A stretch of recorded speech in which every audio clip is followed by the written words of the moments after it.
Hello guys, welcome to my newest video, and since many of you asked for a Neeko VOD review, here it is. If you want to see your favorite champion next, let me know in the comment. And if you find this video helpful, leave a like and a comment, and don't forget to subscribe. I'm still doing free jungle coaching as well, so if you are interested, join my Discord server. You will find every link under the video. You can see the runes and builds on your screen. I think this is a really nice setup, but you can try the Rocket Belt, Shadow Flame into Zonya as well, and the rest of the build is situational. BROXAH started on the top side since he has an on top, which is a really nice champ to weak side, and in general you never want to strong side a tank anyway. So Riot decided to add bonus damage against monsters on her Q and W, which makes her clear super fast. He was a little bit slow here and lost a few seconds on Krugs, but Neeko can clear now easily under 320, which is crazy. So our bot lane is winning and we want to bet towards them, and that's something always nice to see. Jinx Karma will look to poke a lot, while Rakan and Vayne are struggling with their short range, which means they will look for all in, otherwise they will trade too much HP and they can stay on lane. So whenever you have a matchup like this, you always should look to bet towards them, since you will most likely find some gank opportunities there.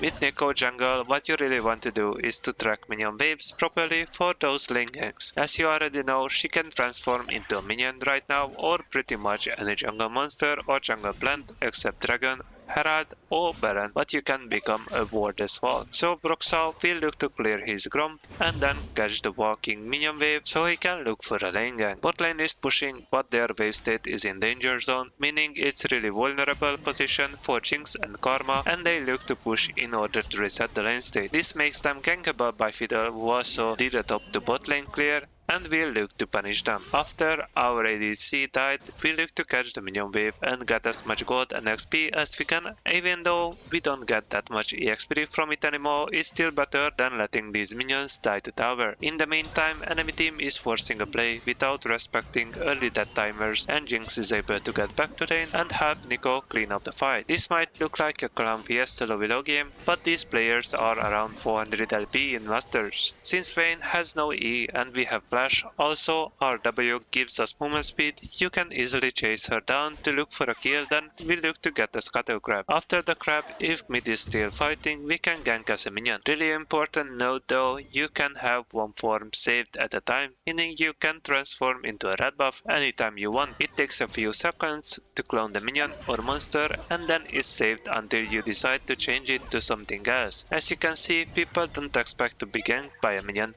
and after the successful gank, you want to help your laner shove the wave, and we can look to steal the raptors from Fiddle, which is about to spawn. Now we look to reset, buy our items, ideally Lost Chapter and boots, and then we can go back top to start our second clear from top to bottom. But of course, if there is a gank opportunity on top or mid lane, since we have our power spike, we look to fight. That should be your priority, but if you have no gank options, then clearing your camps is a fine choice. Because on died, we just want to clear our Krugs and Raptors while we look for a play. We need one more camp to hit level 6, which is another really important power spike, so we look to reach that and gank bot lane or mid lane if there is a gank option. Since Katarina is roaming bot, we can look to make a play with her. Even though he decides to clear Gromp first, which is in my opinion is a greedy move, and you should rotate faster, ignoring the Gromp since the extra EXP and gold achieved from that doesn't give us any advantage in the fight, because we got level 6 after Wolf, so taking Gromp wasn't necessary. Again, you want to push in the wave and you can look for a dive, which I think is the right decision, but if you are playing at lower ranks and you can trust your teammate, just push the wave and then get out. Since Vayne died, our job is done here and there is a scuttle in the river, so we want to secure that, and because our support is with us, we can look to steal enemy raptor camps, and because Fiddle shoved out on top lane, we can steal the red buff as well. Enemy bot lane will definitely not expect us to still be around bot lane, so we can kill the Vayne again. This is what we call extended sequence, which is commonly used by high elo junglers.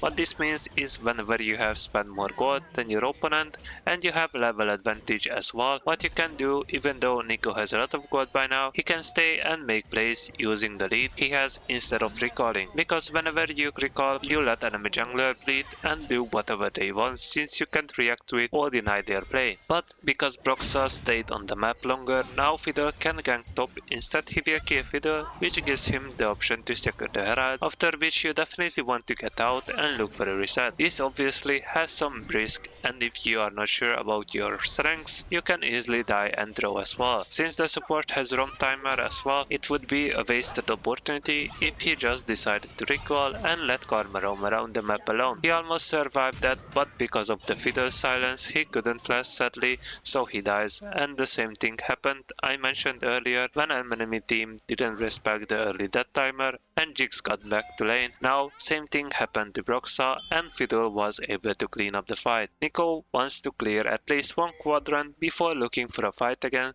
since all his camps are up, and after he respawned, same thing happened with Fiddle, not respecting the short early death timer or expecting Neeko to be on the top side, and he makes a bad play.